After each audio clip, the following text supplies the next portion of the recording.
Við ætlum að halda áfram að fá fréttir víðsögur af Suðurlandi. Bara Guðnadóttir var að spjalla hjá okkur áðan.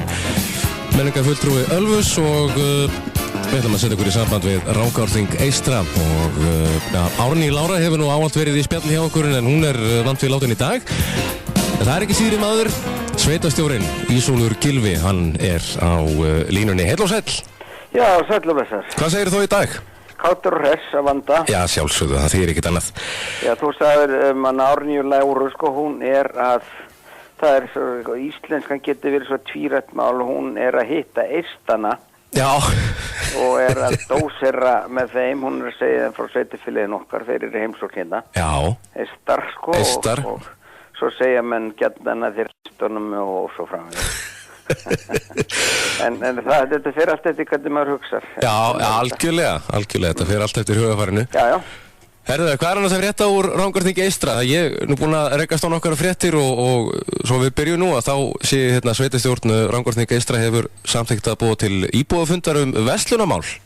Já, það þannig að við keyptum hér í sumar, við upp verslunarhús sem við Austurveg á Hvolsvelli, það að segja aðalgötun í raun og veru þú kemur inn í plássi, gömlu kaupfélagshúsin og þar með náðum við yfirráðarétti yfir miðbæjarsvæðinu með því að kaupa þetta. Það voru fyrirtæki í Reykjavík sem að heita Reytir sem átti þetta síðast en þar á undan Landik Property og þegar að kaupfélag Rangæingar saminuðist kaupfélag Ánnesinga þá rann þetta svæði raun og veru úr reipum okkar heimamanna en við höfum náð tangarhaldi á því aftur sem þetta mjög jákvætt og það þannig að leigusamningur við Kaupás rennur út núna áramótin og við erum bara að velta fyrir okkur stöðumála og hvaða möguleikar í stöðunni.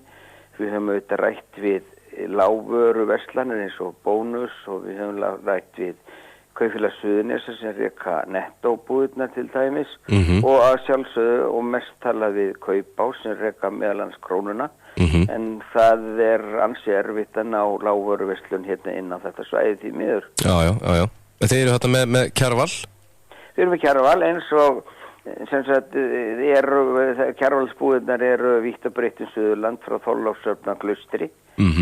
Og hérna, já, það, ég minna, og við erum við erum að velta þessum hlutum fyrir okkur. Já, þið eru þá að reyna, eða velta þessu fyrir ykkur að fá lágvöruverslun eða? Já, við erum náttúrulega róum að því öllum árum að reyna að fá lágvöruverslun á svæðið, en það ekki mjög létt mál, Nei.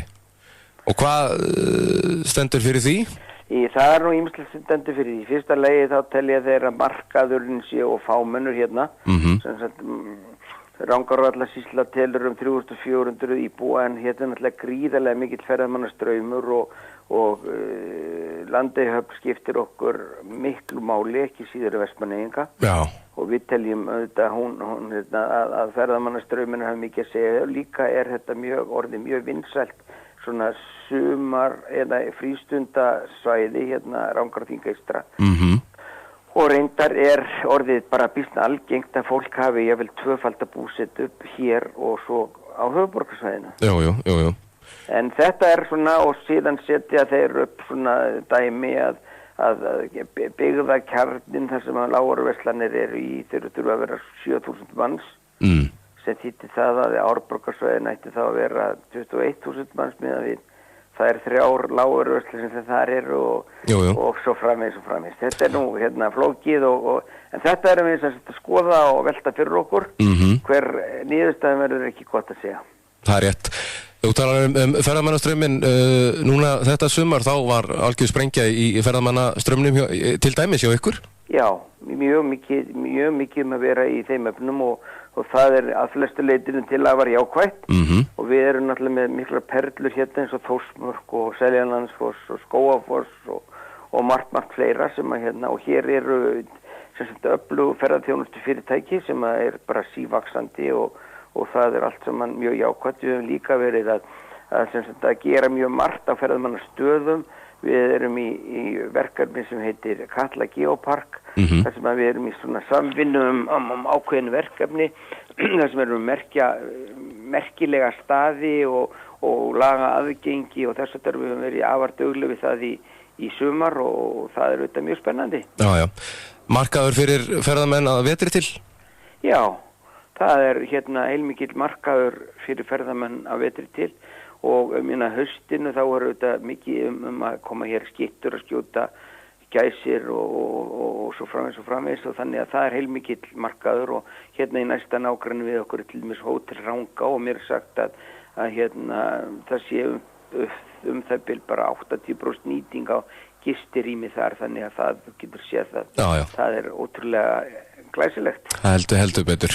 Ef við færum okkur yfir í annað, það er getum við sagt jarmandi stemning helgina, það er dagur sauðkindarinnar. Já, það er alveg rétt. Sauðkindin, hún skiptir nú Ísland miklu máli og hefur alltaf gert og sumir segja að hún sé kannski jafnvel í meira öndvegi á Íslandi víðast hvar heldur en bara mannfólki sjálf.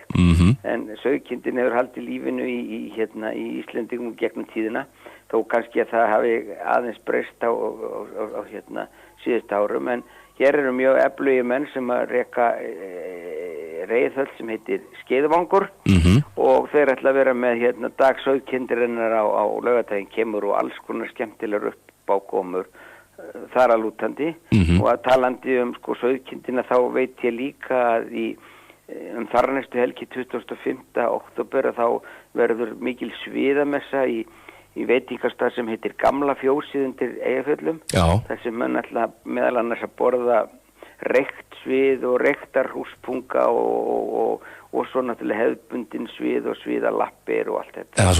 Svolítið fullorðins?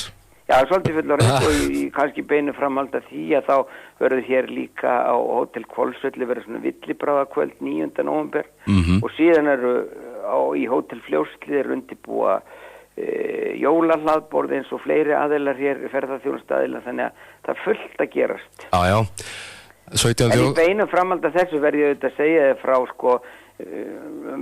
við erum afar búin að gera mjög mikið í svona heilsutengdri ferðaþjónustu og við höfum nýlega opnað hér mjög glæsilega líkansræktarstöð í íþróttamiðstöðin okkar og þar er bullandi stemning alveg frá 6 á morgnana fram eftir kvöldi.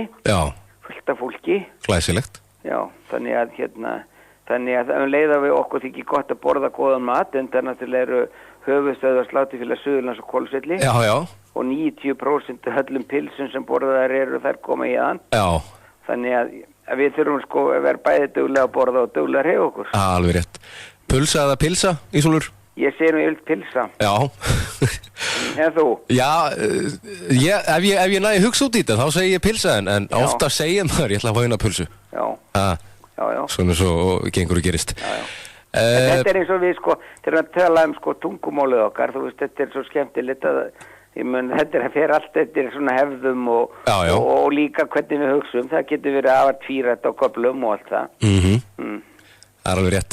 Ef við segjum livrapilsa, við segjum ekki livrapulsa. Nei, ef við förum aðeins í íslenskuna hérna. Já.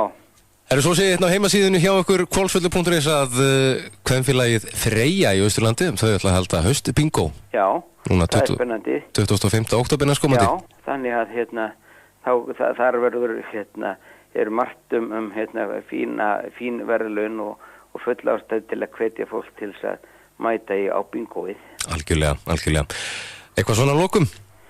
Nei, ekki nema bara við erum ólega glöði við núna er bara komið gott haustveður og þó að síðan aðeins farið að falla laufin af trjánum að þá njótum við þó ennþá haustlitana og við erum bara hress og kátt og alltaf eitthvað skemmtilegt að gerast hérna. Algjörlega. Í leikskólanum og skólanum og tónlistarskólanum og félag aldraðar er hér mjög virt þannig að mannlíf er hér mjög gott. Glæsilegt.